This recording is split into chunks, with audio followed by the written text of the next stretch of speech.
সাংবাদিকদের উপর দর্শক গণহারে সাংবাদিকদের উপর এই মুহূর্তে হামলা করা হচ্ছে। এই বস্তিবাসী বলছিলেন যে আমাদেরকে নোটিশ দেওয়া হয় নাই বা আমাদেরকে একটু সময় দেন, আমাদের যে সম্বলটুকু আছে সেটি আমরা যাতে নিয়ে যেতে পারি।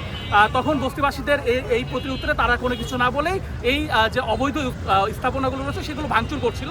তো এক পর্যায়ে আমরা যখন সাংবাদিকরা যখন দেখলাম যে বস্তিবাসীরা তাদেরকে বারবার বলছিল যে নোটিশ দেওয়া হয় নাই, নোটিশ দেওয়া হয় নাই, তখন আমরা যখন ম্যাজিস্ট্রেটকে প্রশ্ন করতে গেলাম যে আসলে নোটিশ দেওয়া হয়েছিল কিনা, এতে তিনি ক্ষিপ্ত হয়ে সাংবাদিকদের উপর ক্ষিপ্ত হন। এক পর্যায়ে তিনি পুলিশের সহায়তা নিয়ে সাংবাদিকদের পেটান এবং রাস্তায় ফেলে রেখে আমাকে মারধর করা হয়েছে। দেখতে পাচ্ছেন আমার হাতে মাথায় লাঠি দিয়ে বাড়ি মারা হয়েছে, পেছনে আমাকে জুতা দিয়ে লাথি মারা হয়েছে এবং রাস্তায় ফেলে রেখে কুকুরের মতো পেটানো হয়েছে। আর আসল ঘটনা কি এটি আমরা জানি না, তবে যদি নোটিশ দেওয়া হয়ে থাকে তাহলে এত বস্তিবাসী তারা নোটিশ পেল না কেন এবং কেন এই প্রশ্ন করার কারণে সাংবাদিককে পেটানো হলো, আমার কাছে এই প্রশ্নটা আপনাদের কাছে। আমি বাংলাদেশ প্রতিদিনের রিপোর্টার, আমার নাম নেহাল আহমেদ।